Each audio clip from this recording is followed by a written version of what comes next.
All right, all right, all right. I think I've got things worked out. I'm hoping that I'm online now.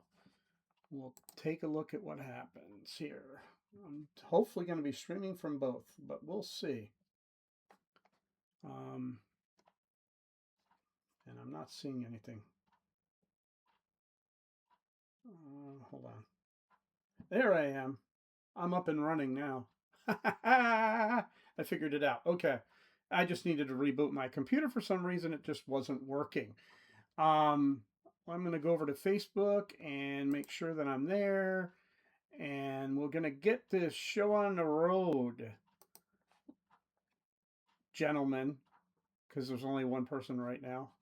And who knows? Maybe more people will show up, but, you know, like I was just telling Bonnie, I do this for me. This is more, my history, my love, my passion. If people show up, that's great. Um, I'm not going to uh, hurt my own feelings because people don't show up. It's just how life goes, and I'm good with that. It's what happens. All right, let's go over to Twitch so I can see what's going on there, and we're gonna log in, and hopefully we have a pizza. Where's the pizza? There I am. It's so weird that it like things slow down. It's so bizarre. Okay, we are here, Mr. Urban Nerd 527. I'm glad you joined me tonight. We are going to do something very special. In fact, hold on one second because I've got to get a prop. Hang on. I'll be right back.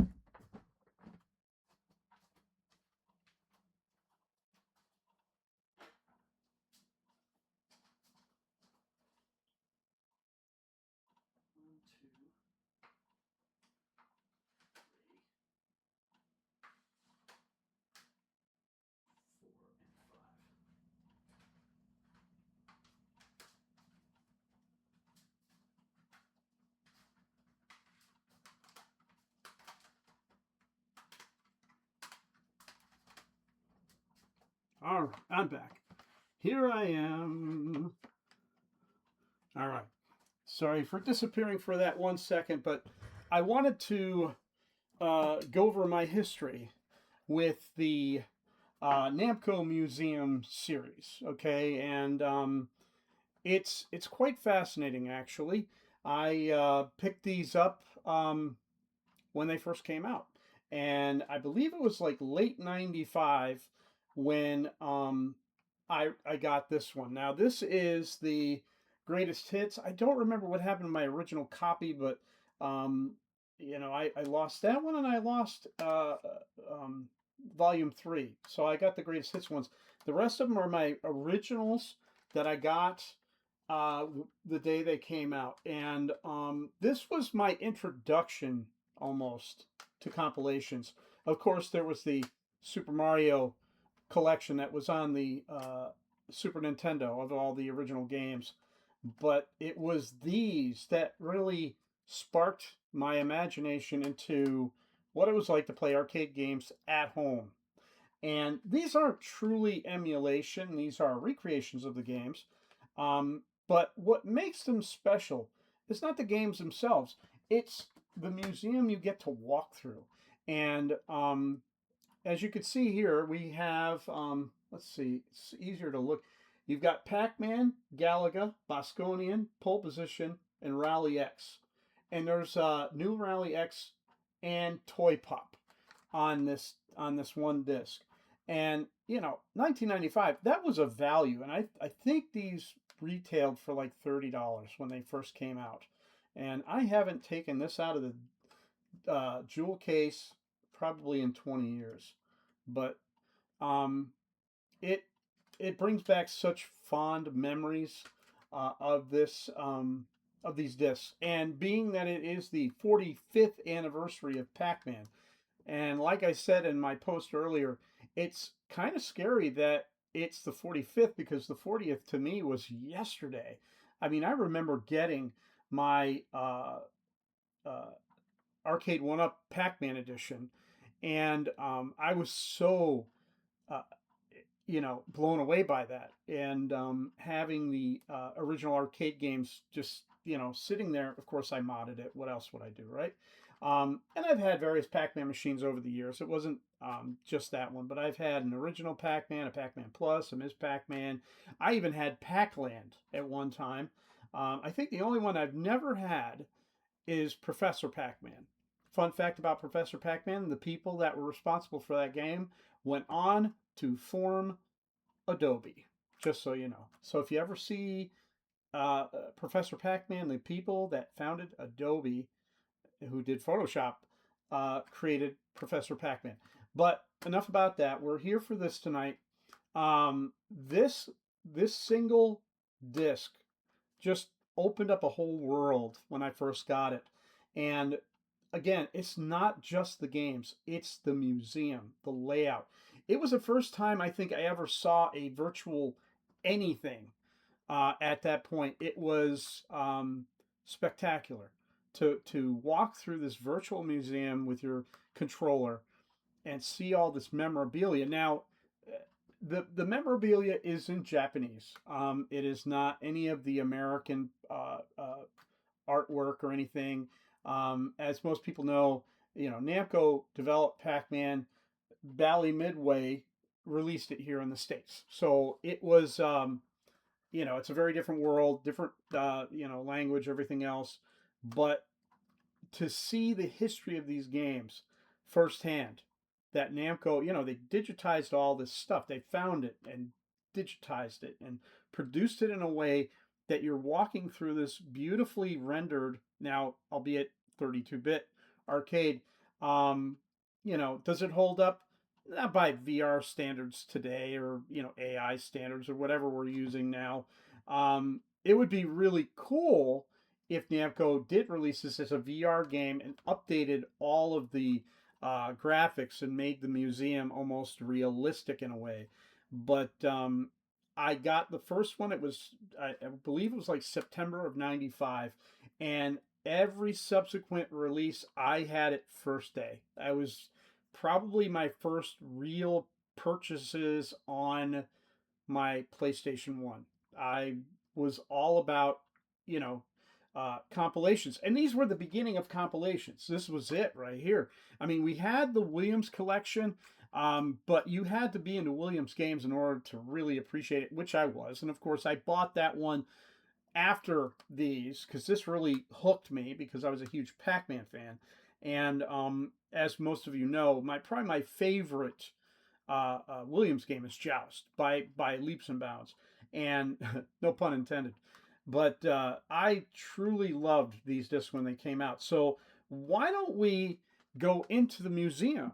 Because I have it right here on my trusty retro computer, and we're going to flip through, go to PlayStation, and we're going to experience these firsthand because they are incredible.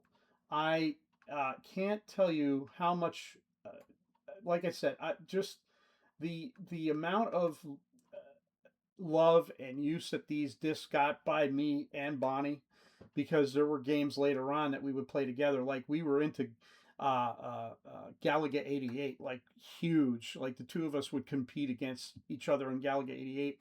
And then later on, I introduced her to Auradine, and that was a whole other thing. Like we literally would play Auradine right to the end.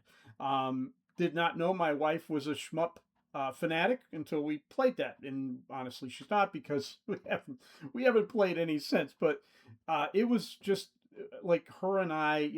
Our oldest was a baby, so like when we weren't watching movies or whatever, we would pop these discs into our PlayStation and just go nuts. We would have a great time. So let's go into Namco Museum, volume number 1. Here we go. And it better work. Because last week's stream really disheartened this old man. I was really a mess at that point. But I think I've got it all worked out at this point. I think we're doing pretty good. There was a little hiccup there in the beginning. I'm hoping that the stream chat is going out. But here we go. And of course, we don't get the PlayStation thing at the beginning, but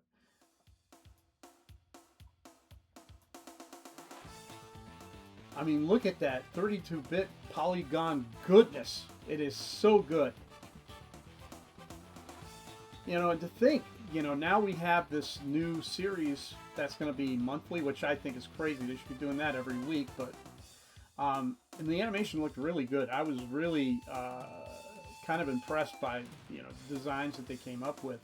And isn't it weird how Pac-Man, his lore changes? Like it's not like Mario or, you know, Sonic or any other character, but literally his lore changes, you know, when the wind blows. Like it just becomes different things all the time. All right, here we are at the museum. Now, you can push start, which we will. Now, it does give you the option to go straight to the games, okay? It did give you an option for mono or stereo, because that was a thing back then. Now, as you can hear, the music is really what's going to get you in this. I learned from these discs that I could fall asleep very easily while playing these, because I could, if you want to sleep well, go on YouTube and listen to this soundtrack. It will put you to sleep. And of course, if you wait too long, this is what it does. Now, they are pixel perfect recreations, but what they've done, obviously, for the horizontal aspect ratio is they've shrunk the images down. They've added borders. This is actually the original Pac-Man bezel from the arcade game in Japan. And you're going to notice that a lot with all the vertical games, that they're going to be shrunk down. Now, they had an interesting feature on here, and I don't remember how to do it, but we're going to figure it out. You could flip your screen. That was insane. Now, imagine, we had a 32-inch CRT color television, and Namco was expecting you to lift it up and put it on its side. And, like, literally, it was the feature you never used. Like, you never used that feature. Like, today, that would be like, okay, I'll just take my monitor, my flat screen, go, and these were recreations, is what I've been told. These were not emulated. They recreated these games pretty much note for note, and you know, the love that they put into this, and that's what I mean. Like, emulation's great, but when you have something like this where they're painting a picture, that's what's really cool. All right, we're going into the museum. Here we go.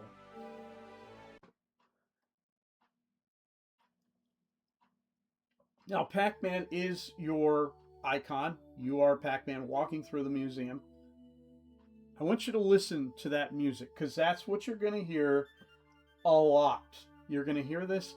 And, of course, if I wait too long, Pac-Man will actually fall asleep on the side of the screen.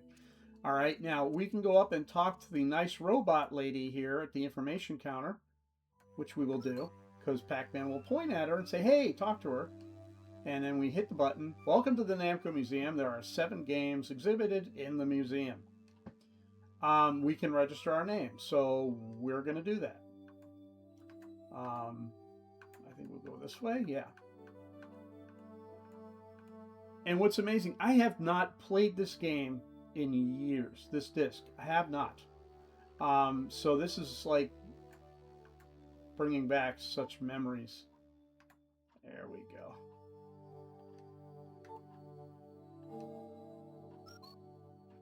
Now, of course, if this was a real PlayStation, it would go on the memory card and remember me, but, you know, I'm using a retro computer, it'll remember. Now, you can turn around, you can, I forget how to look up. There's a way to look up, and I'll have to remember, there we go. So you point, you use your what would be probably your triangle key, and you can look up, all right? And then he puts his head back down. But let's go through the museum first, because that's really the meat and potatoes of this, in my opinion.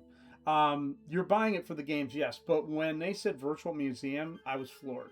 So we're going to walk through the museum. Now we're in the main atrium, okay? You walk up, and each hall is a different game. You've got Pac-Man, Galaga, Pole Position. There's a lounge. We're going to go into that later. The exit takes you back out to the lobby, Toy Pop, and Bosconian. And Rally X. There's Rally X there.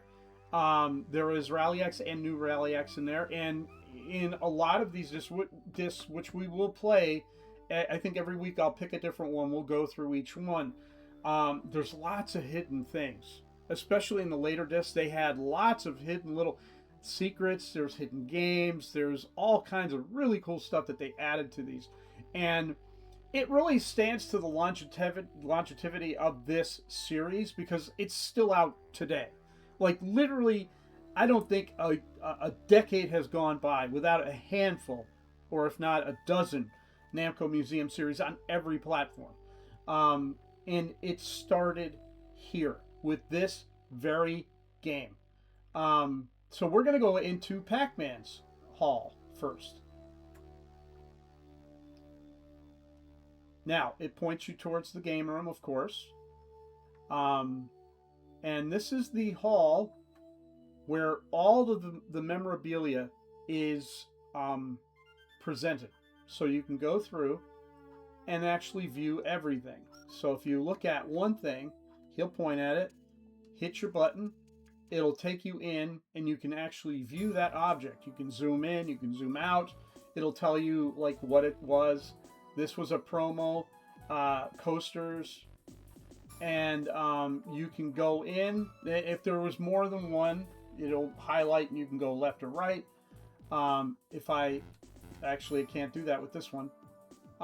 You could actually zoom in and look at the object. So that's really cool. And then we're going to exit out of that one. We'll take a look at all of them very briefly until we get to the main room where the game is located. So over here we've got this. Let's take a look at what that is. And I don't remember half of these. That's the scary part. Like, I don't remember half of these. Okay. This was a towel. A beach towel, probably. Now imagine that these are worth like hundreds of dollars now. I mean, it's insane what a lot of this stuff goes for online if you can find it. Most of the collectors have stuff. I have a pretty decent collection of Pac-Man games. Now, it's funny, about a year ago, we were in Burbank, and we were going through a tour of Walt's office and the studios. And we're in Walt's office. I'll never forget this as long as I live. And our guide knew about what I do for a living and, you know, the things I did at Disney Quest and things like that. And he's like, what's your favorite game of all time? And I wanted to say Pac-Man, because Pac-Man is like the game. I did give a different one. It's very obscure. One of these days we'll play it. It's probably number 2-ish. It's called Pulsar. And I've talked about Pulsar. It's on the website and everything else. Another maze game. But as far as memories and gaming is concerned, Pac-Man, without a doubt, number 1 in my book. I love every Mario game. I love every Donkey Kong game. Oh, Pac-Man fell asleep. I love all of it. But I do have a top 10 list, and one of these days I will put it up on the site. I always poke fun at, like, you know, that's on my top 10, that's on my top 10. But number 1 game of all time is Pac-Man. Pac-Man changed the landscape. People don't seem to realize, because they look at Space Invaders, and Space Invaders revolutionized the industry when it came out. But literally, Pac-Man changed the entire landscape of the arcade industry. Without Pac-Man, we probably wouldn't have the golden age we had, because it ushered in all these amazing games that came behind it. And it was this original game, simple, addicting. You couldn't put it down. You always had to put a quarter in. And I've talked in length about like my favorite Pac-Man games. You know, and last year I got the 2600 plus Pac-Man edition, which I adore and I use as much as I can. But it's the original arcade game that started it all. Like, literally was the beginning of the 1980s. When you think of 1980, you think of Pac-Man, because it was everywhere. And I remember seeing my first Pac-Man machine. It was May of 1980 in a pizza parlor over in Hopewell Junction. And the minute I saw it, was Memorial Day weekend, in fact. and there was a parade. It was a Memorial Day parade. It was like Saturday before Memorial Day, and the pizza parlor was closed. And I looked in because I always knew he had arcade games. I look in, and I see this odd yellow cabinet to my right, and it had this weird character on the side, and I was hooked the moment because the artwork on the cabinet is what pulled you in, you know. So the minute I saw it, and of course I had to go in after the parade. The pizza parlor opened. We had pizza, and my dad gave me a couple quarters, and I went over, and that was it. I was hooked the moment I put my quarter in. End of story. It was just, there was no going back, and it really started everything for me was Pac-Man. So let's go over some of this other stuff. Now we've got this right here, which I believe is a magazine, if I'm not mistaken, and we'll take a look at this.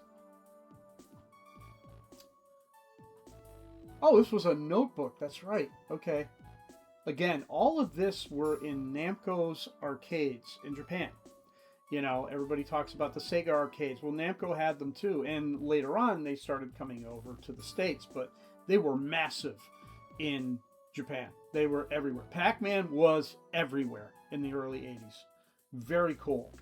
Okay, so we're going to exit out of that one. Let's keep on moseying here. And let's take a look at what else we have. Now this, I would love to find, but I know I would never find it in a million years. This one I would pay for, right here. This was a pop-up card that was released in the arcades, the Namco arcades in Japan, and it gave you the basic premise of the game. And I've always been fascinated by this type of artwork. And I said it in my last stream. I have a series of Zaxxon ones that came out. And these were very popular back then. Arcades would always hand out little flyers and brochures to the customers as they came in to play your latest games. And, you know, it might give you little hints and point values and things like that. And that's what this one did. And I always found it fascinating because, you know, it's, you know, what is it? Blinky is on the front. You open it up and it's supposed to be the blue ghost, but it's inky apparently. But if I found this on eBay, it would be a tough give up. It would be hard for me. Right over here in my office, one of these days I'll have to pull it down. I have a Mappy little standy like postcard that they released for what do you call it? For like the AMOA crowd back in the early 80s. And it looks like, you know, you're jumping on trampolines and things like that. So anything like that, flyers, little things like that, I'm always all about. Like I would, you know, buy random stuff like that and put it in my office. This is the official flyer, and you can go on arcadeflyers.com and actually see this very where do I get in here? Where is it? Why can't I view it? Hold on. Let's see if it goes into that one. Or is it the ghost? There we go. Okay, yeah. This is, now, you can zoom in on this one. I think you probably could zoom in. Can you zoom in? Yeah. It was the zoom in music that got me every time. So you can, there we go. You could zoom in and take a look and see the original artwork that was designed for the game.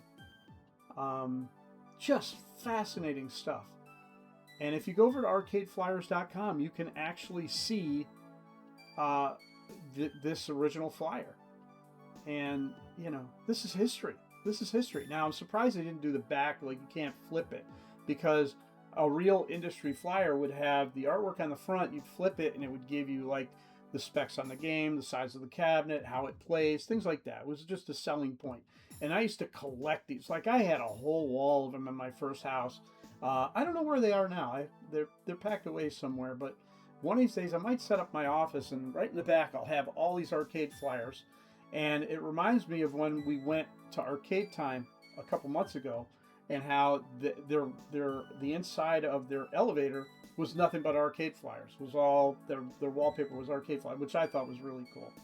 But yeah, so that's that. We get an exit out of there, and we're going to exit out. We'll continue going down the museum here, And of course, we've got t-shirts. I mean, I'm wearing a Pac-Man t-shirt right now. I'm wearing a Pac-Man cap right now. I love it. It says no longer available. Those 3 lines make me very sad because I would pay for that. Oh, it doesn't. Hold on. There we go. Okay, so this is a sweatshirt that they had as well. You know, it's funny because we have new, stuff with Pac-Man on it all the time. Like literally, I have a closet full. Like I have a windbreaker that came out years ago. I have t-shirts galore of Pac-Man. More so than anybody else. I really do. Pac-Man is, like I said, Pac-Man is my favorite arcade game. Like if I had to pick one that I could, like if there was only one I could have, it would have to be Pac-Man. Period. Now this is where things get interesting because this is memorabilia of the cabinet itself. Okay. Now, this is the actual Pac-Man arcade board that they took scans of. Now this is the one from Japan. It is exactly the same board that is used in the American version. Note for note, same exact thing. They covered up like all the EPROMs here, but the exact same board. There's no difference whatsoever in their board set, because basically what they did was Bally bought the rights to the game, had the boards shipped over, they had the cabinets ready to go, and put them in, and out they went. And we're going to talk about another fun fact later on when we get to another game. But that is the Pac-Man PC board. Now, when we go through the other museum exhibits, I don't think we'll hit every single thing. We might hit a few. This is your header and your bezel, and I believe your control panel. Let's take a look.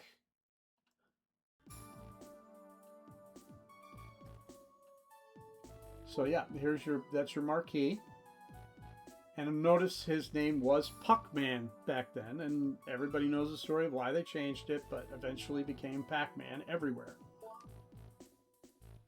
Okay, this is the overlay, and now you'll notice it's all one piece. Their cabinets were very different in Japan, so everything was basically one piece on a lot of their cabinets. But I always liked this artwork. I always thought that was really cool. A lot of companies kind of simulated that same round look, and I love that. I think it's really cool. All right, let's get out of that. Let's keep on trucking. Here we go. We've got this stuff over here. I believe this is the instruction sheets from the actual machine. Yep. So this would be on the control panel. Now their control panels over there were very different because what they would do was they would leave a clear window and you would put that behind it, okay, and they would tape it in. And I think they were probably thinking ahead, like we can use this cabinet over and over and over, and if they want to change the artwork, or maybe they're putting a different Pac-Man game in, they don't have to change out any of the artwork. Literally just save it for what it was. And we can go in and we can zoom in on it. And it's funny because pretty much the art is the same for the American version in a lot of cases. Like a lot of the bootleg stuff, you'll find a lot of this artwork on it. Of course, Bally Midway did their own version of that instruction sheet, using a lot of the assets. The same assets are on it. But yeah, that's the instruction sheet. All right. And again, and Bally would also silkscreen it right on it. Like it literally would be on the glass. Like you couldn't take it off. It was part of the paint. Let's go into this. I believe this might be instructions. Yeah, this is hints. So it'll go through various hints. And these are all real. These are like what they, you can literally go through each one and learn a little bit about how to play the game a little bit better from Namco themselves. Which I always, and again, 1995. This is like unheard of, you know. Namco is opening their doors and showing you, you know, their games in a way they had never showed them before. And I think that's why it blew me away. And again, the price point, you couldn't pass it up. It was just, you know, you're getting 5 games for how much? Yeah. Now, this was where you would see the game sprites. This is the slideshow, as they call it. And it basically goes through all the slides, the sprites of the game itself. You know, all the movements you can go through. That's from a intermission right there. There's another intermission.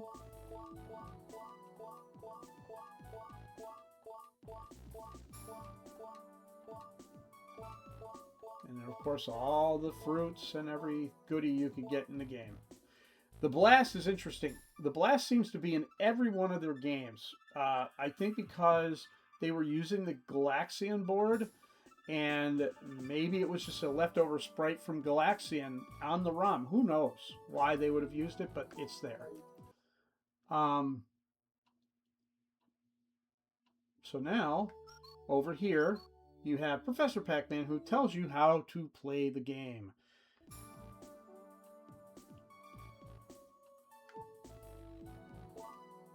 And it goes through the various, and it goes through the history. Yeah, I love that they say it was a development title. It was the actual title of the game, and when it got ported to the US, one kid decided to change one of the letters in the beginning to something else, and voila, Pac-Man was born. So that I love that story. Okay, so that's the museum for Pac-Man. Okay, now we can head into the actual game room. Now watch this magic. This is like Disney magic right here. I love this. And they take you into this little room that is set up like Pac-Man's house and yard. And sadly, they did not use the upright, but they used a cocktail table for the game. Now, various games have different cabinets. They represent, you know, either upright or cocktail. They decided for Pac-Man it was a cocktail table, so we went with it. Now let's go into the game. Now, again, there are ways to flip the screen, everything else. You can change dip switch settings on it. There's a lot of features built into this that is really, really cool. And I do not remember, hold on, no. I don't remember how to do the dip switch settings. That's something I'm going to have to learn because I don't remember. So we'll just play the game. There we go.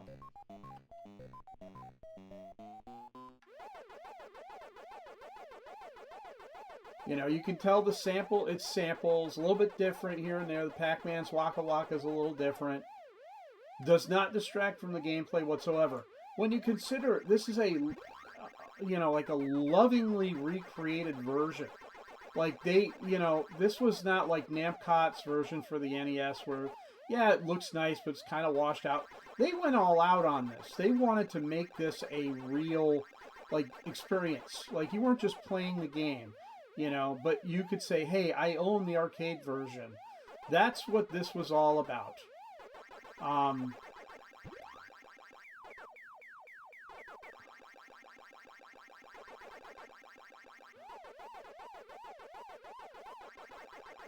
I'm just going to clear the board so we can see that it does. In fact, it has everything. Intermissions and all are here. Of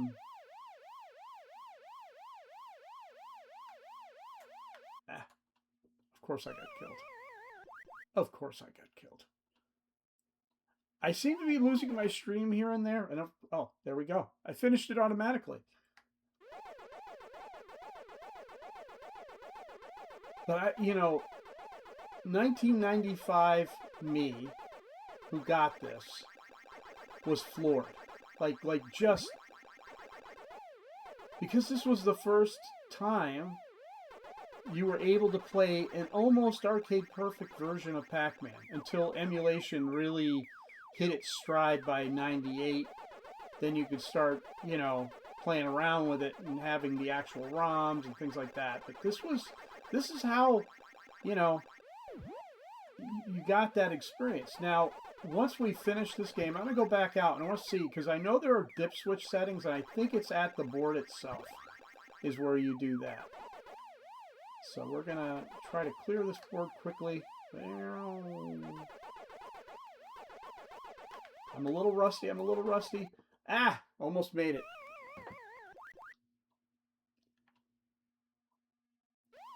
And I think one of these days we're actually going to play the 1995 arcade board version, which was really cool as well, because they had the arranged version, which to this day people love that arranged version, and it's been on a lot of the Namco Museum collections in the past. Particularly the GameCube had it. I loved it.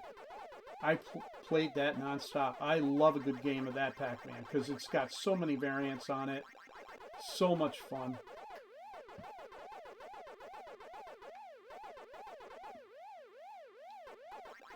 But as you can see, it plays the part very, very well. I mean, they went through and really were pretty meticulous on trying to make this as close as possible, given the constraints, you know, because you're talking about a horizontal aspect ratio, and, you know, how do you go about making it look as close as possible? And I think they succeeded. They just said, hey, we'll throw the bezel around it. We'll make it look the part as much as we possibly can. But we're going to add this little feature in case someday, and it's maybe that's what they were thinking about, is they said someday, you know, we're going to have monitors that we're going to be able to, you know, flip and turn and all of that. Let's see if I can get out of this game. I do not remember how to get out of it. You know, it's been a while. Oh, here we go. I just found the dip switches. Okay. That's right. Okay, so if you come in here, this is what I was talking about, simulated arcade horizontal. Now, if I flip that switch, it is now in vertical mode, okay? And all of the switches, and I love how it looks like a little dip switch. It's pretty cool. You can go through. The pause was not a feature, I don't think, on the Pac-Man board, but I can go up and do, I believe, 5 lives. There we go. Points for extra, you don't really want to mess with because it gets, you know, then it's a little too hard. Remember, these older games were very different back then because, you know, they didn't have a lot of memory. So it was like, okay, what features do we give the operator? And that's really what it came down to. Is like, we've got to figure out how to give the most bang for your buck. Okay, so we can get out of that, right? And we can go back over. Oh, you know what? It's going to show me. Oh, no, it's not going to show. Oh, back to the museum. That's how you do it, right there. Okay. So let's go back. Now watch. Okay. This is vertical mode. This can cause the monitor to fall, cause an injury, or monitor damage. But I think at the time they thought to themselves, hey, there's going to come a time where we're going to have these flat screen monitors, and we're going to be able to allow this game to be played in its proper aspect ratio. So let's take a look, shall we?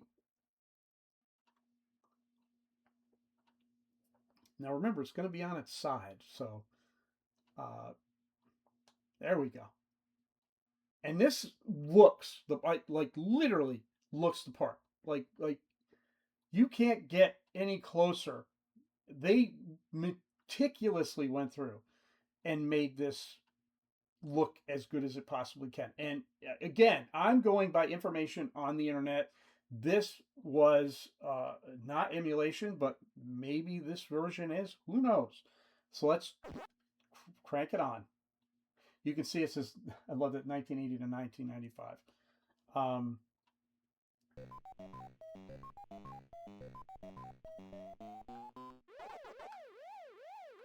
And of course it's sideways, so I'm having a hard time.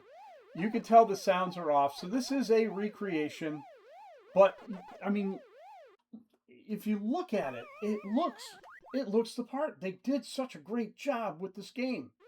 Like, amazing job, you know? I gotta remember. Well, I think because I'm in the game, I have to get killed. I don't think you can exit the game yet. Again, it has been years since I picked up a version of the, you know, the Namco Museum series.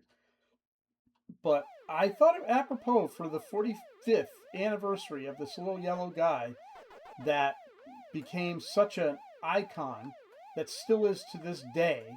I mean, you can go on his Facebook page, see where he is. You know, there's all kinds of crazy stuff going on right now. And it seems like every 5 years they do something like just through the roof for Pac-Man, which I think is really, really cool. Run away, run away, run away. Oh, I knew he wouldn't run away. I hate doing this, but I can't play it sideways. Um, but they really went all out. And to think that they just, note for note, they probably looked at the arcade ROM and said, let's make this happen. Let's see if we can create this game. There we go. Okay, we're going to go back to the museum. Whoop, there we go.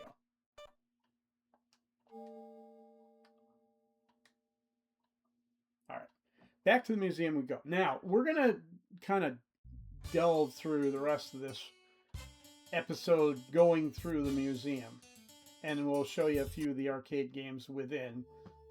But think about this. This is like before VR was really what it is. Like, to be able to go through and to think that somebody coded this and took the time to make this virtual world, you know.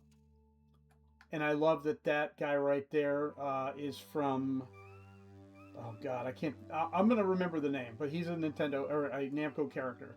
Metrocross. He's from Metrocross. Okay, so let's go to Rally X, because there's a very interesting story about Rally X that I kind of clued in earlier.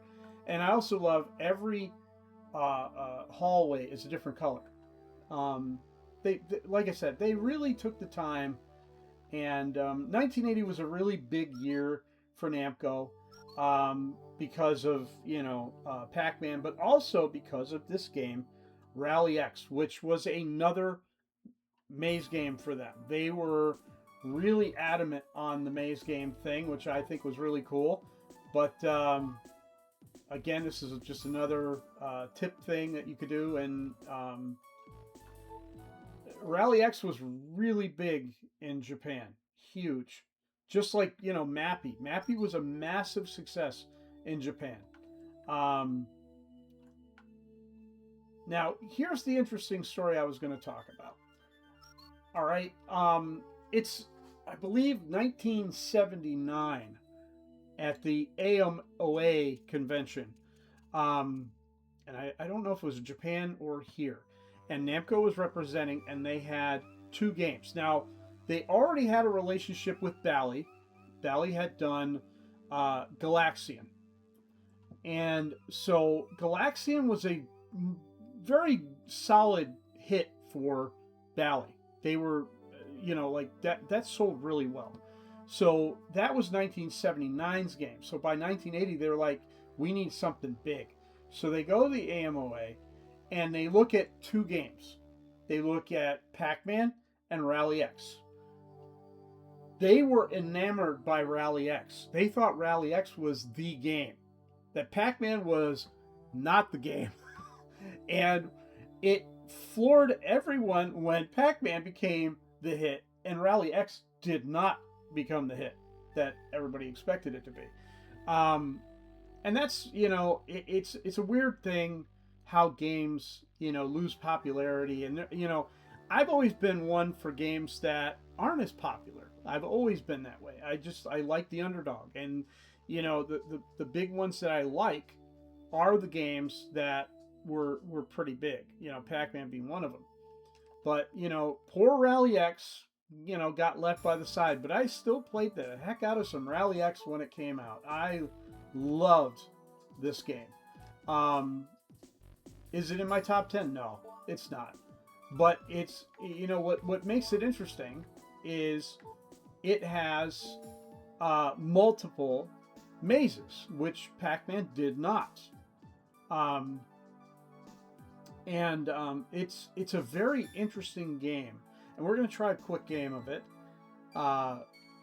because you had to capture flags to finish the level. And there was a certain way you could do it. There's a special flag, and everybody knows the special flag because of this game. And it's the little flag that has an S under it. That is an icon that they use all the time now. That came from Rally X.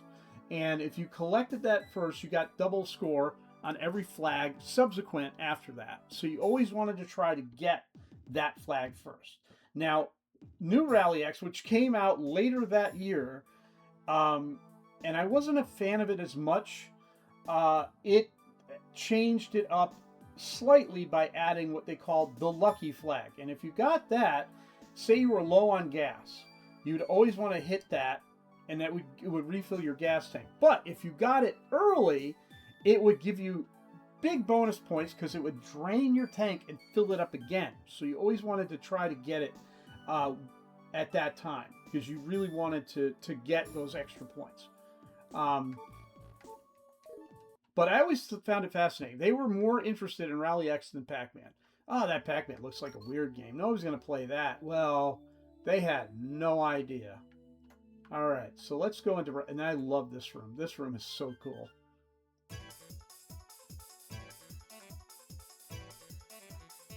And the cars are driving by. I love that. And of course, they seem to drive out of nowhere, which is so... I always love this stuff. Look at that. It's just the amount of attention to detail that they put into this is really what makes the difference. The font. I love the font for Rally X. I found it. It's an Adobe. It's called Chlorine. It's a really cool font, and I love it. So late 70s. Okay, so one version is Rally X, and the other version is New Rally X. And again, New Rally X, I hate the color palette. I'm not a fan of the theme song in the beginning. I love the theme song in the original. It stands out more for me. But there are more features in New Rally X. So let's try a game of Rally X. Here we go. Again, this is the one that Bally thought was going to be the bomb.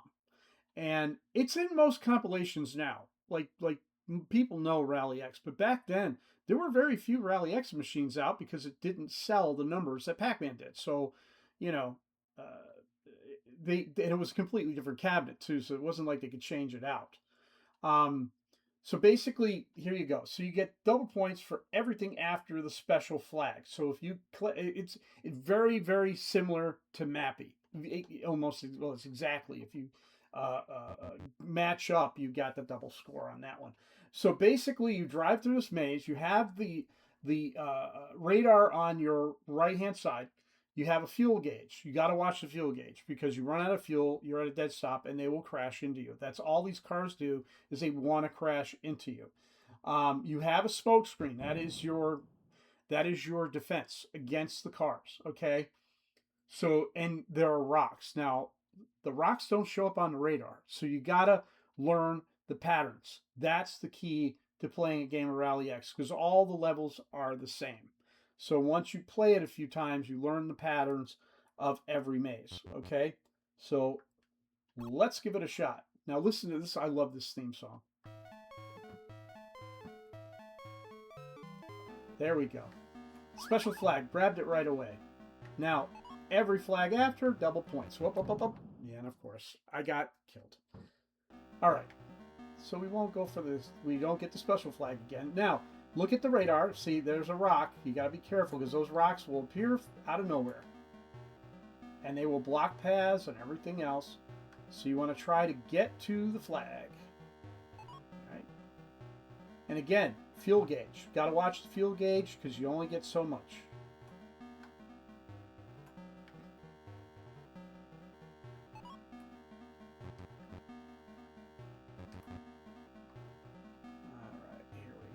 Flag, whoa, flag. Also, playing this with a modern controller is very difficult. I remember it being easier with the PlayStation controller. The D-pad seemed to have worked better with this game. There we go.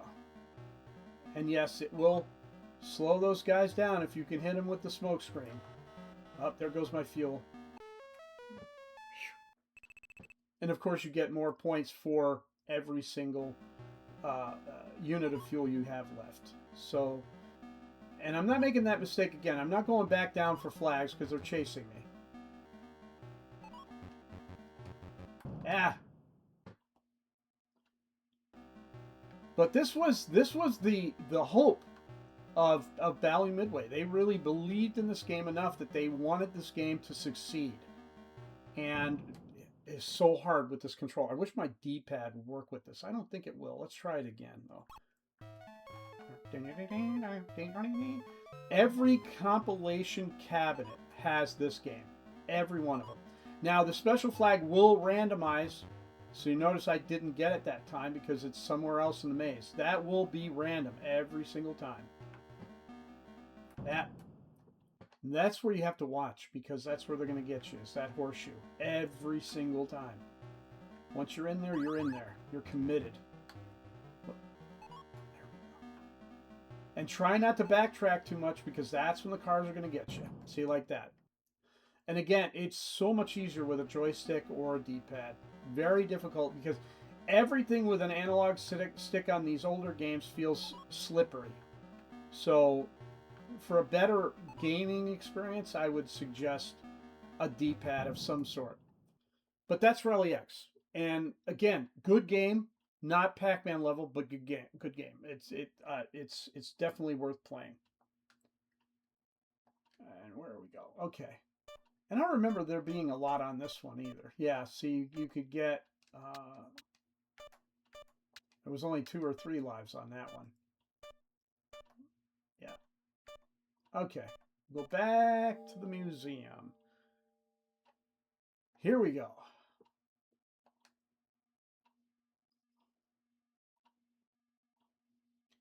And I don't know what the next con was. I'm going to have to look that up. So that was Rally X. We're not going to play New Rally X because it's pretty much the same, but just a few variants. Again, if you find any Namco cabinet out in the wild that, you know, in the last 10 years, Pixel Bash being the latest one, which we have on Disney property, it has Rally X on it. I believe it even has New Rally X on it. And I recommend it. It's a fun game. It's very challenging. It is easier with a joystick, but you got to learn the maze, because the patterns are completely random on the cars. They're just chasing you around. It's not like the Ghosts, where they have a programmed AI that basically dictates, you know, what they can do, how they can do it. It is completely random. All right, we're going to pop into all of these little alcoves. I don't think we'll play the games, maybe on another date, but as you can see, every one of them is pretty much the same. All the memorabilia, the artwork, you know, again, the attention to detail that these guys put into this is really what in my opinion pays off. Look at this nonsense. Is this crazy?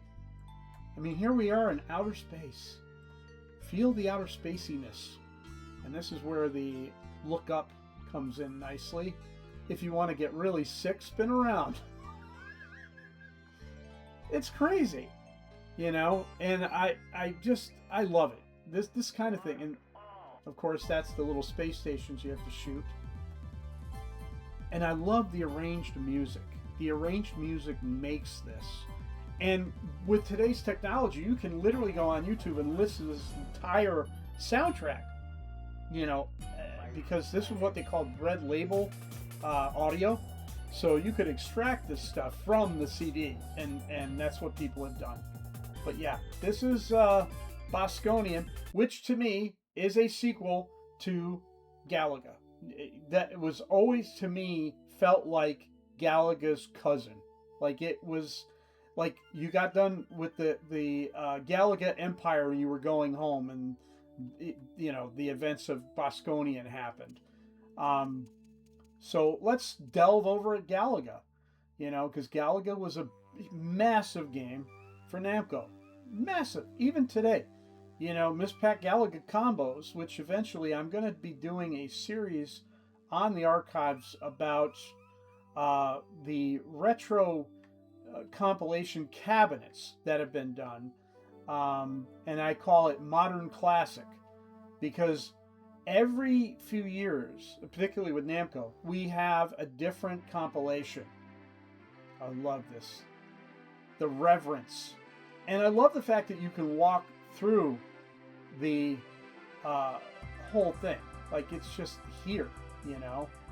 And we look up and look at all the detail that was put in. Like, just insane that somebody sat here programming forever all of these little details that went into this game.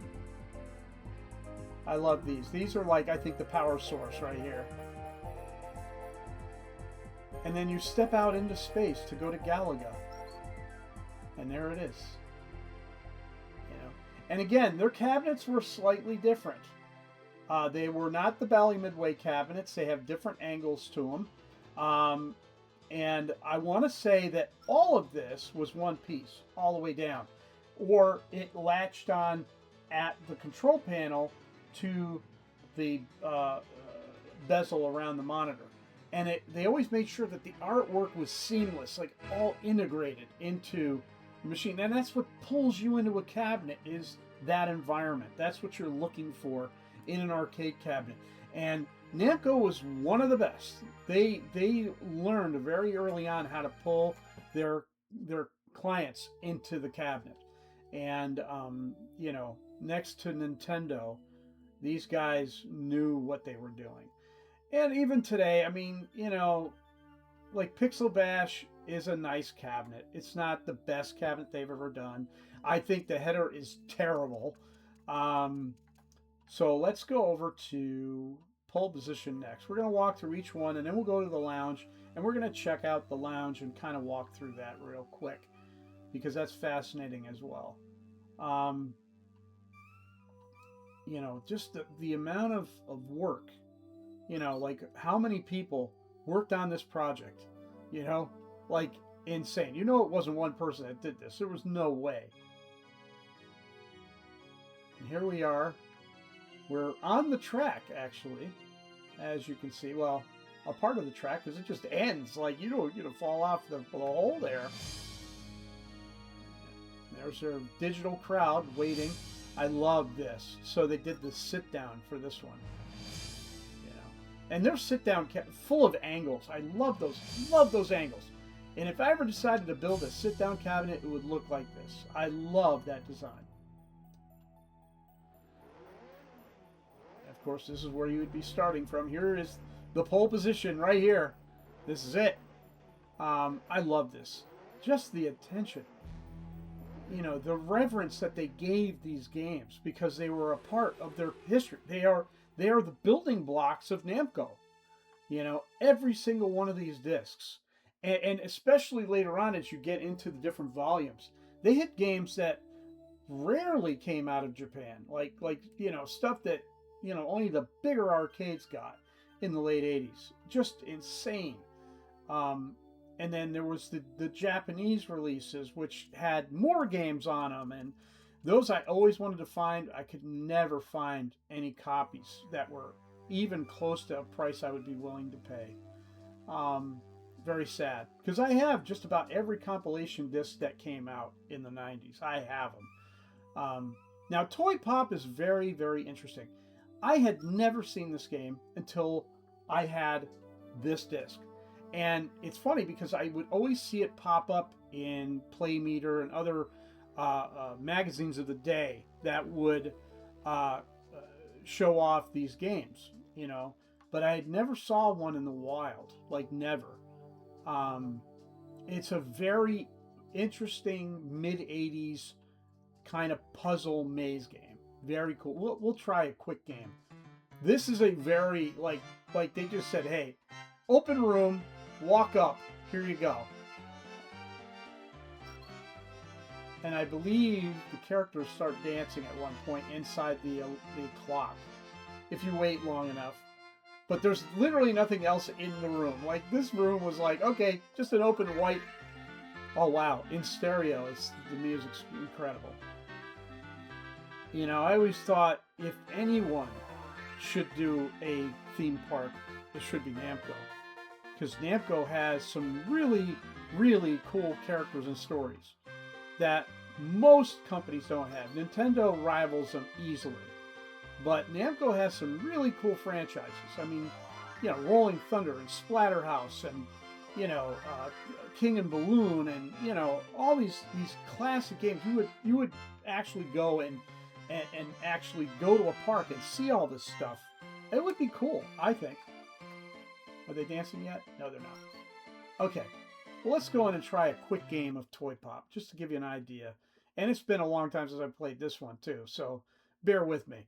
But this was a mid-'80s game. I think it came out in '85. And there's two characters, and one is suspiciously familiar, who looks like Pinocchio. And I don't remember their names off the top of my head, but it'll show it. It's right up here. Pino and Acha.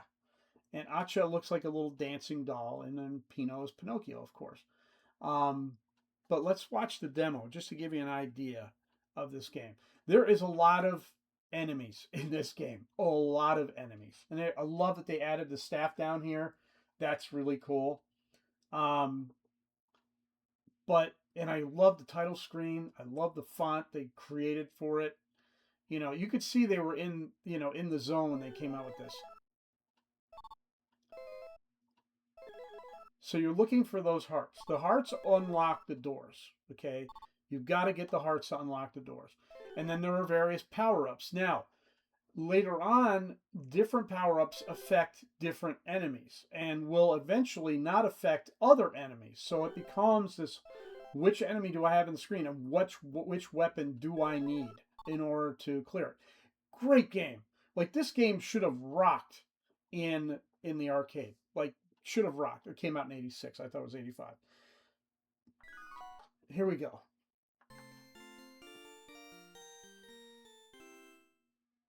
Because I would have played, this would have been a game I'd have been all over. So, you shoot, okay? Now, the tires will affect the cars, but I don't think they affect the soldiers. Oh, they do. Okay, this early round they do. Okay. Then you get bonuses, and watch out, some of the boxes have traps in them. And you only have so much time, as I recall. Yeah, there's a timer down there. So you want to... And I don't remember what the stars do. We'll figure it out. So you want to try to get as many of the boxes as you can. But the key is those heart vials. You've got to get those.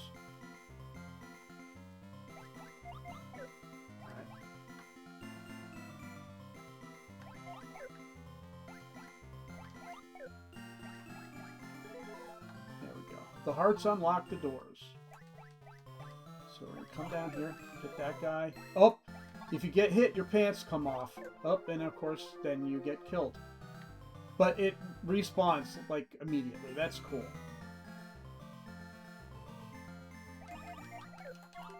Oh, lost my pants again. Hold on. All right. One more heart vial. One more heart vial. Oh, yeah, and there's a little icon up there that tells you what affects what. Up. Last guy, come on. Oh,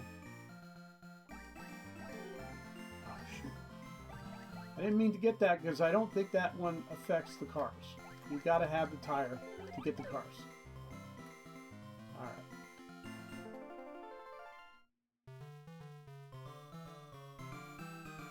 And now they've added an extra. See, that's the trap one I was talking about. Be very careful with the trap ones.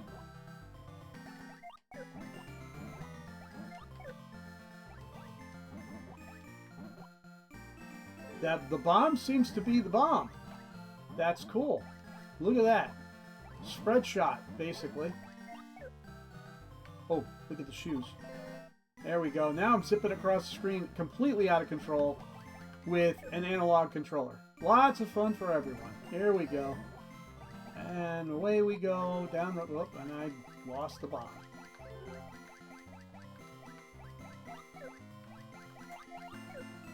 I don't know if you run out of enemies. I don't think you do in this game, because there's other variants of this game yeah, see how the tire does not affect the, what you call it, the tanks. You've got to have the bomb. The bomb is everything on this level. It will kill everything on the level. So you want to try to get the bomb,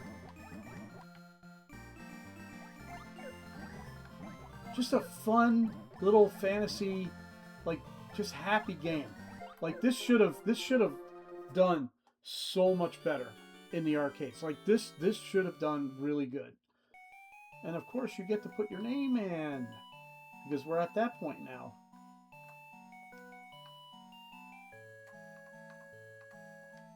I know I can probably put more in, but I'm just going to do that.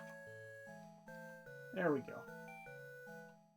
Yeah, but this game should have been like a really good hit for 85, 86 when it came out. And I don't think they ever did a home port up until this point. A very lost title. Like you just don't hear about Toy Pop. And I'm shocked that it's never been on one of their compilation cabinets. That's what really gets me. Is like, you know, they should have added dual controllers and added Toy Pop because this game really deserves it. I think this is a fun game, you know, especially for 2 players. There we go. Get out of this one. But yeah. We're going to go out of here. Oh, there was a continue. Where did I see the continue? Oh, yeah, it is on. I don't know how it works, but we'll play that another day. Go back to the museum because we got one more stop before all this ends. And I don't know if anybody's watching, so I'm doing this for myself, and I'm completely fine with that. I don't have a problem because I'm losing signal and everything else, so this is fun. I'm good with just doing this. I do this for me. I don't do this for other people. If you want to watch, that's great. I'm glad to have you. But if I'm here alone, I'm here alone. And that's all right. Here we go. So now we've seen every hall in the museum but one. The next hall is the one that's the most interesting and the most interactive, if you will, and that is the lounge. And every one of these compilations has a lounge.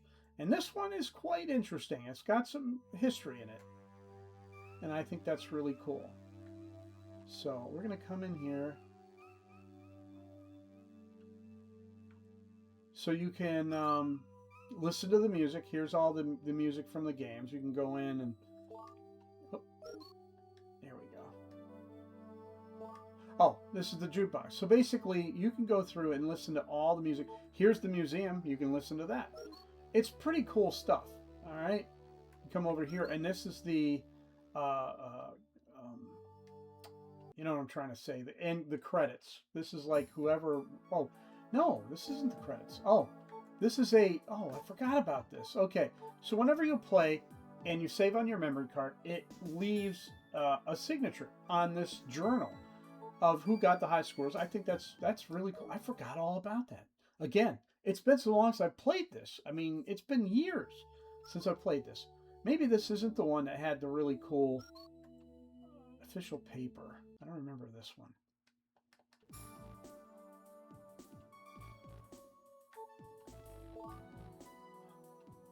Oh, here we go. Yeah, the next one has the really cool... This one is just a very basic but very cool. It goes over a lot of the products that Namco would sell during their lifetime. And some really interesting... Look at this. That is the scariest thing I've ever seen in my life. But they were doing animatronics back then.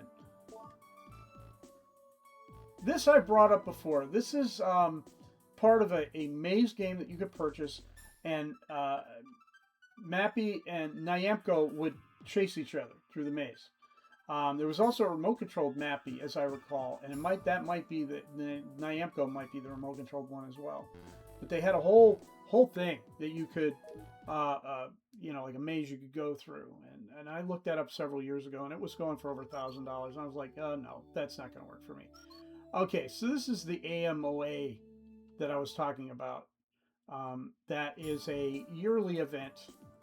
And this would be the catalog you would have gotten at the AMOA.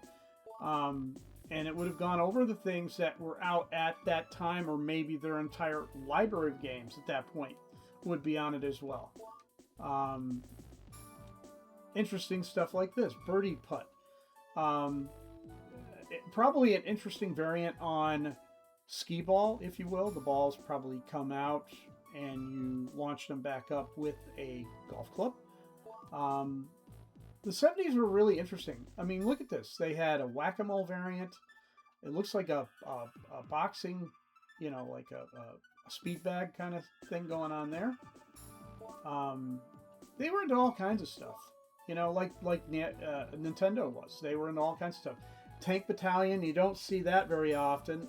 It's on a few compilations. You can find it. They had an update of that one as well. But notice that Pac-Man's kind of in the background. And I don't know if it's because everybody wasn't sure about this game. I know that there was a lot of hesitation because Pac-Man was such a different game. And the designer also created his first 2 games, or 3 games even, were pinball variants. And Bombi, and there was a couple other ones. I have them on my cabinet that I play quite often. And they're kind of a breakout slash pinball variant. You move a paddle back and forth and you shoot it up. It's really cool stuff. Really cool stuff. King and Balloon is huge. That was another one. Really didn't get a release here in the United States, as far as I can tell. There were German variants of the cabinet, but primarily it was in Japan. And you could find it on modern consoles now. You can find it on, like we have the Pixel Bash. It's on there. It is a very interesting Galaxian variant because you don't die by getting shot. You die because your king is taken by the balloons. So, in essence, you have unlimited lives, but 3 kings. So, if you can keep that king from getting captured, you can play for a long time. It's a fun variant. And a few of my friends at work, when I got the cabinet, I started showing them, and they were floored. They're like, "This is a really good game." And I said, "Isn't it?"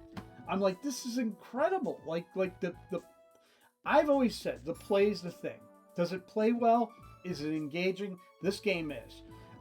It introduced a thing that they would use later on in Galaga 88, where 2 characters would merge together and come down. They do that, and here 2 or 3 balloons merge together and become a bigger balloon. It's really cool stuff. Let's see what else here. Clay Champ. That was, every company had a variant of Shoot Away or Clay Champ. Those were rampant because it was the 70s. Light guns. They used electric eyes. They were everywhere.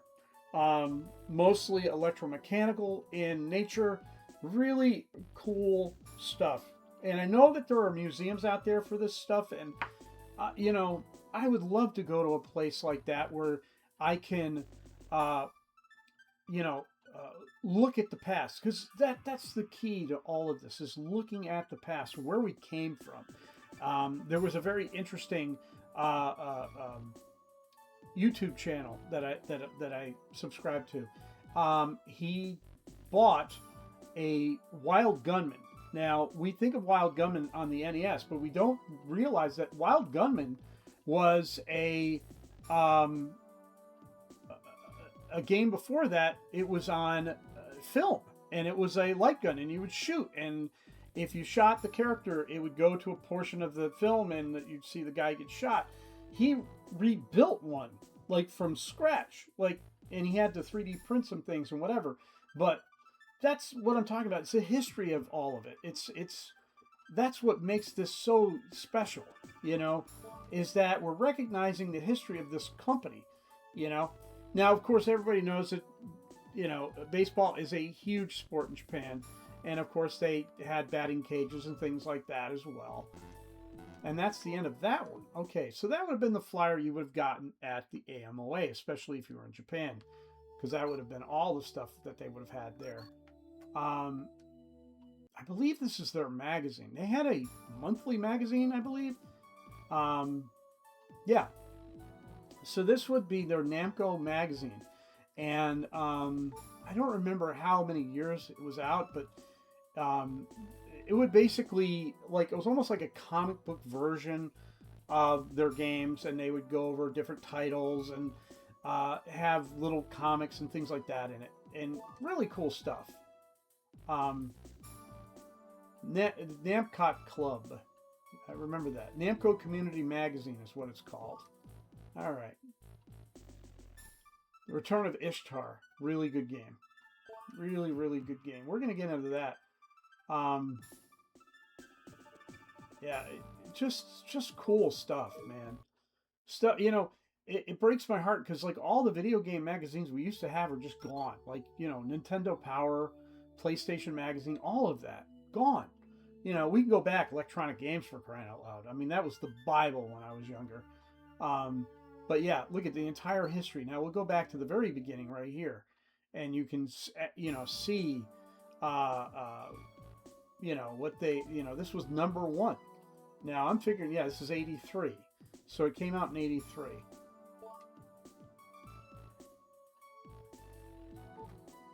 You can zoom in and look at the artwork. I remember there were times I would click on something and I would start to doze because of the music. Again, you can't sleep. Find this soundtrack on YouTube and it'll knock you out. So hang on, we're gonna zoom in here. Of course it's digitized and a little grainy, but it gives people don't realize the history that this company has. We look at Nintendo as the apex, the standard, but you don't realize that there are other companies out there. Atari is one of them.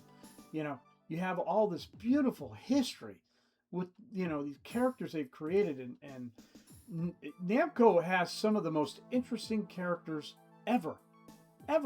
And, we very rarely hear about a lot of them.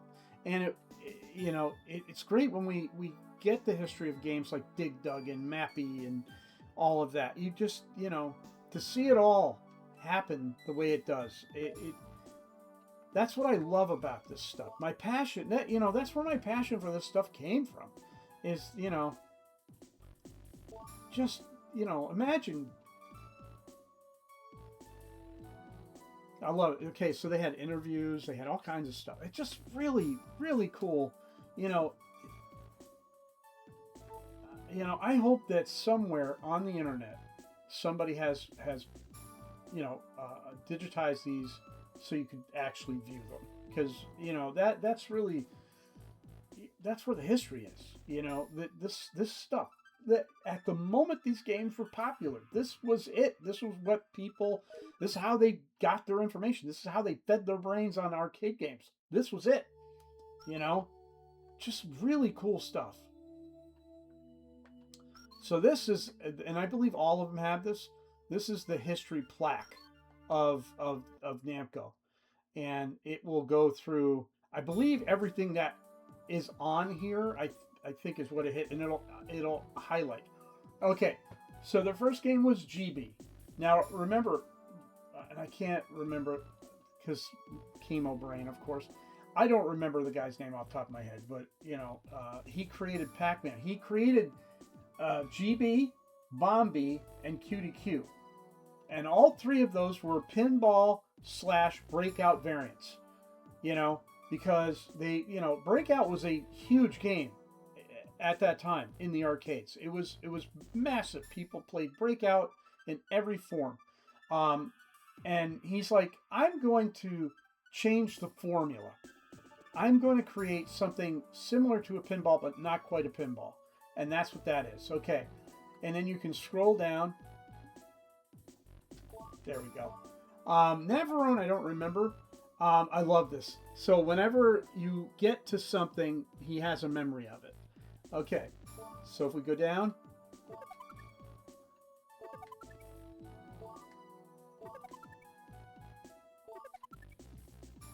Warp and Warp was a good game. I like that one too. Dig Dug. One of my favorite Namco games is Dig Dug. I could play that for hours when I was younger. Fozon, and we're going to play that one of these days because that's on one of the volumes. They look at, I got to remember which game it is here, Motos. Motos is on every cabinet they put out, but the one that I think they should have done is Fozon. Fozon, you're taking and putting atoms together. And it's like a very early puzzle game, and it tells you this is how it goes together. There's a little map at the bottom of that shape that you have to create, and then you go ahead and create it. And to me, that was the bomb. That was such a great game, and they overlook it over and over and over. Grobda is a spiritual sequel to Xevious, because that is the tank in Xevious. Dig Dug 2, fun. Hopping Mappy, fun. I love Metro Cross, fun. Baraduke, I could live without. Sky Kid, they could take that game and push it away. I am so done. Like, every compilation that's out now has to have Sky Kid on it. It's such a hard game to control. It loses its fun very quickly, in my opinion. Now, where was it? I think it's farther up. Where is it? Tower Duraga is one of my favorite, really unknown maze games. Think of it as D&D in a maze, and that's what it is. And then Tower of Ishtar came out a few years later, and it had more meat to it. It was a more involved game than and we're going to play both of them because they're on these discs, and I think every week we're going to play a different one. But as you can see, the 80s were huge for Namco. They released so many games. And Pac-Man saw several releases. I mean, you can go up here. You had... Now, we got to take Miss Pac-Man out of the mix, because remember, Miss Pac-Man was not a officially licensed game. Okay? So you had Pac-Man. Then you had Super Pac-Man, which was the sequel to Pac-Man. And still is one of my favorite Pac-Man variants. I just love Super Pac-Man. You had Pac and Pal, which here in the States had a limited release, and it was called Pac-Man and Chomp Chomp. And Chomp Chomp is the dog in Pac-Man, the cartoon series. You had Pac-Land. I owned a Pac-Land machine. A lot of fun. It came out the year before Super Mario Brothers and was a platformer in the same vein. It's a lot of fun. Very, very challenging because they did not use a joystick. They used the buttons for left and right, which I didn't agree with. They should have used a joystick, and you can, yes, use a joystick on the version that we're going to play. Again, you have Hopping Mappy. Mappy did not get a lot of love outside of the States, and Hopping Mappy was a very good sequel to Mappy. Rolling Thunder was huge here in the late 80s. Atari had gotten the rights at that point to Namco, and they released Rolling Thunder, Pac-Mania, and Galaga 88. And Final Lap. They did Final Lap as well. Dragon Spirit. Yes, they did Dragon Spirit as well. And Assault. They did Assault. And then the rest of it didn't really come out here in the States. There were conversion kits. Orodyne came out here in the States. And that is a really fun game. Rompers, another game. Like, they love Rompers, and it is a terrible game. Awful, in my opinion. Galaxian 3 was a cabinet, giant cabinet that you would sit in. Very cool. Rolling Thunder 2. Somewhere up here we had... where is it? Splatterhouse, 1988. We had Splatterhouse, which really changed the landscape of side-scrolling beat-em-ups. In my opinion, was overlooked for a lot of reasons. But if you had an arcade with it, you'd understand. And had probably its best port on the TurboGrafx 16. Now, it is highly contested that you want to play the Japanese release because they were sidestepping copyright laws because, of course, he wears a mask like Jason. So they made his mask purple, and they took away the religious symbolism that's in the game. Play the Japanese version. You'll get it. It's a horror game through and through. It's probably the first real horror game when you think about it. Oh no, Galaxian 3. This was the theater right here. Project Dragoon. This thing we had one here in Orlando, and it was a 6-person theater you would sit in. It had a laser disc. It would play pre-rendered backgrounds, and then you shot everything on the screen. It was amazing. There was a guy in Germany, I believe, that got one and fully restored it about 15 years ago. Can't find them anywhere. The collectors have them. But as you can see, they went right through to 95 with everything. And of course, Namco Classic Collection Volume 1. As you can see, Namco had a very extensive history in video games, arcade games. Just amazing. But that's it. This is the Namco Museum Volume 1. And I love this series. And I love doing this. Look up at the skylights. Look at that. I used to do this and my wife would go, "Stop doing that, you're making me sick." But yeah, this is without a doubt my favorite series of all time as far as home conversions are concerned. You can't go wrong with Namco Museum. It is just that good. It is a great compilation. It runs to this day. The Switch has a version. Every console, I believe, has a version of Namco Museum of one form or another. And they all vary. But these right here were the original series. This is it. This is where all of it started, was right here in these discs. And to the people who created this masterpiece, you guys did arcade history a tremendous favor, because without things like this, none of this would be known. Like, nobody would know about any of it. And you know, to think that maybe some of the people out there today that collect, that live stream, that do all this stuff, may have started with something like this. It speaks volumes to what Namco created, and that they're not afraid to live off their past. You know, like, and it's fascinating. You know, like Nintendo's about innovation, and there's plenty of it, and Namco's like, hey, we like innovation like the rest of you, but here's the thing. We love our past. We love it because this is what got us here. And Nintendo does the same thing, but I think Namco does it on a different level. And you know, now that we've gone for full circle, and you know, we've seen Pac-Man in Smash Brothers, and you know, so they've kind of linked together in the same universe, you know, which I think is really, really cool. Because again, Namco and Nintendo and Atari were really the innovators of this industry. Everything that we know is thanks to them, and you know, the advancements that they made or the mistakes they made. You know, like today I was listening to GameSack, who they're such a great YouTube channel, and Joe does a great job over there, and I've been following him for years. And you know, he was talking about Nintendo. We were talking about the Super Nintendo today, and how Sony had done the sound chip for the Super Nintendo. And it was at that moment, you know, with the Super Nintendo, that we would have had the Nintendo PlayStation.